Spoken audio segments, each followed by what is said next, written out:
One of the Dark Knight's most infamous villains, Edward Nygma enjoys flaunting his intellectual superiority by conducting crimes and leaving clues for Batman to piece together.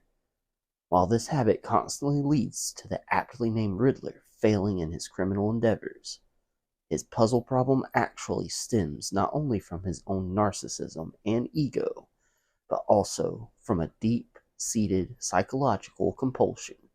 Because of this, the Riddler often finds himself a resident of Arkham Asylum following his inevitable capture. What's up, guys? Welcome back to the channel, Justin Collects, and today we're taking a look at the Riddler from Batman, the animated series. This releases from Mcfarlane Toys, but it's actually a re-release from the DC Direct mold. I'm very happy with this. I have no problem with Todd re-releasing these figures because I actually missed out on the original run. The only downside to these Build-A-Figure waves he's doing is that they have cell shading. But he did do a run of re-releases in original packaging that was Batman, Robin, Catwoman, the Joker without the trench coat, and Harley Quinn. Those were like in comic shops, GameStop, and Books A Million. There was also a couple other figures, but those didn't have the cell shading. So I was lucky enough to pick up some of those, and luckily was able to skip out on the heavily cell-shaded Batman and Robin from the first wave. But you can see this guy, you build Lockup, which I'm torn because I want to build the Condiment King and Lockup, but there's some figures from these waves I just don't need. So I'm kind of playing the long game on some of them and hoping I can pick up some maybe on sale, at least a few bucks off. So you can see the Riddler here in the packaging. He comes with the Build-A-Figure, some extra hands, but we're going to bust him out of that plastic and cardboard prison and take a closer look at him. And real quick, before we turn to the Riddler, make sure that you hit that subscribe button to stay up to date on all my upcoming videos, all my content. Also, you can follow me on Instagram for some more behind the scenes and sneak peeks of stuff I have coming, as well as my action figure photography. My Instagram is justjustin_collects, just like you're on YouTube. Alright, guys, so we've got Riddler out of the packaging. And first of all, can we talk about this packaging, Mcfarlane? This packaging right here. So not necessarily the box, but even in his regular 7-inch multiverse releases, those plastic, I don't know what you call them, zip ties, but those ties that you have to cut with scissors or a knife are so infuriating. Can we please move away from those? The plastic, there's plenty of ways to get it tight enough to where I don't have to worry about that, but yeah, it's infuriating.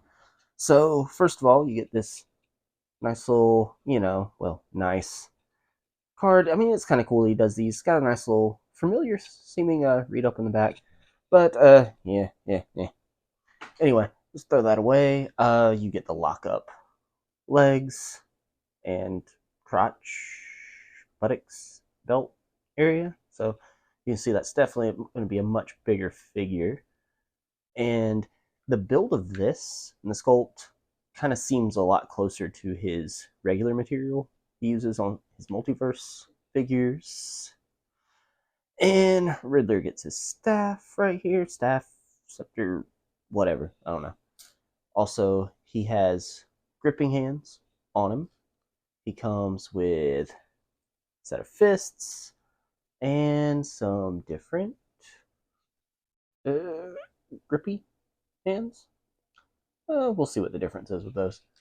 And then the Billy Club that goes with the Lockup character. So let's take a closer look at Riddler here. The sculpt, of course, is great. DC Direct, all their sculpts look extremely accurate to the animated series. Riddler's got that little smirk going on, as he should. I love that. And I can tell you, my first impression with the cell shading, it's not that bad. It looks like maybe, he's out causing trouble on a very hot, humid day in Gotham. He's got a lot of sweat coming down from that pit. But evidently he really got enough antiperspirant or deodorant on this side where he didn't sweat as much. But he missed this pit. Come on, Riddler. You can't miss a pit. Also, he stood kind of, I guess he was waiting on a bus or something, and it was raining, and he wasn't undercover all the way, so his hat got a little wet there, I guess, with that cell shading. Oh man, look, gosh, he was pouring sweat, went all the way down the pants leg. Come on, man, come on. Or, maybe that's the water. It's on the same side as the hat. So who knows? But anyway, enough being dumb about it. He looks good, honestly. Let's see how he scales. All right, so let's see how our Riddler sizes up here. With the handy dandy ruler, looks like to the top of his hat, right at maybe a hair under 6 inches, or right there at it. So let's compare him to a couple other the DC Direct molds. These are Mcfarlane re-releases. And I did say that this Batman on his original re-release wasn't cell shaded, but it's just not cell shaded as bad. It does have some blue on the boots, like just some of the back, the boots, the black, like the cowl, the boots, the gloves. But yep, scale's perfect. And let's see here, who else do I have handy? Here's Mr. Freeze from the first wave. So yeah, these look great together. Look awesome. Now, besides those, just dropping stuff. Let's see, a couple other Batmen here. You have the Mafex, Robert Pattinson, the Batman. Then you have the SH Figure Arts Christian Bale Batman, the Dark Knight trilogy. You can see he definitely scales smaller than these guys. They would never work together anyway, but just for size comparison.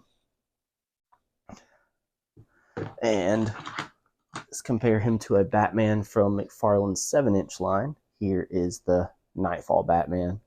And yeah, Riddler does not want to run into this Batman. Would not turn out very well. And just for more size comparisons' sake, cannot speak today. Here is another trickster. Here's the MCU Loki. Yeah, I'd compare him to another Riddler, but this is the only Riddler in my collection currently. So let's take a look at his articulation, as outdated as it may be. Alright, so starting at the head, he can look up that far, look down that far, turn all the way around, but he can get some nice tilt, which, ooh, I love that. That's awesome. That's probably how I'm going to have him posed. That's awesome. So the tilt, honestly, for his character matters more than me than the look up and down. It is limited, but it is what it is.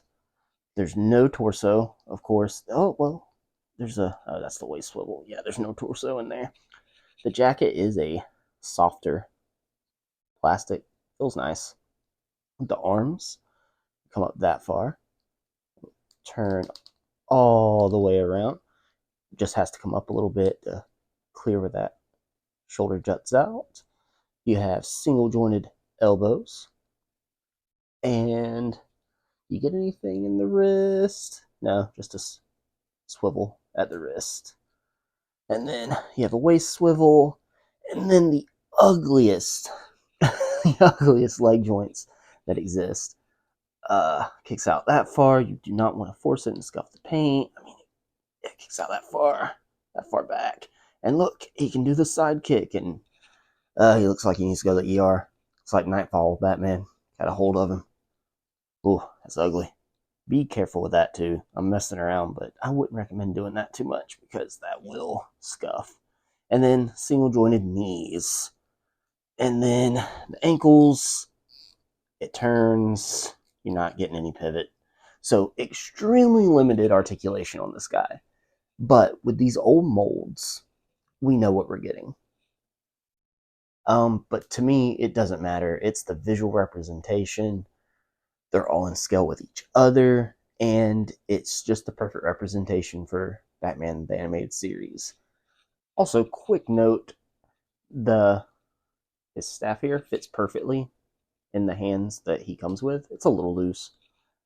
For the life of me, these other slightly closed grippy hands I have no idea what they're for because it will not fit in there. So they almost look like trigger finger hands, but they're more closed. So my final thoughts on this Riddler re-release from Mcfarlane. Like I said, I'm happy with it. It perfectly fits my collection. It's that perfect look for the animated series. I make fun of the cell shading, but honestly, I can overlook it on him, just like with Mr. Freeze and Scarecrow. It doesn't bother me. It's not a lot. But that what the Wave one with that Batman and Robin and that was way too much, way too obvious. But with him, I can overlook it. You can have him posed in ways where you don't see it. Even when you do see it, it's not egregious. It's one whole side, one whole solid side down from his armpit, that rainy day or humid day where he was sweating. Uh, but yeah, I can get over it. It's a nice figure with those tiny feet, like all of them. You're gonna have a hard time getting them to stand up. It's outdated articulation and joints, but the visual representation is what I'm gonna harp on, and I love it. I think they're worth picking up. They're $20, 20, 25, I guess, depending on where you get them from. And I'm actually excited to build the lockup figure. I hope I can find everything else. The only other one I have from Wave 2 at this point is Commissioner James Gordon. So I'll get into that review later. But yeah, I recommend the Riddler if you don't already have him. If you have the DC Direct original release, don't bother. There's no point. But if you don't, and you're a fan of Batman the Animated Series, pick these figures up. You won't be disappointed.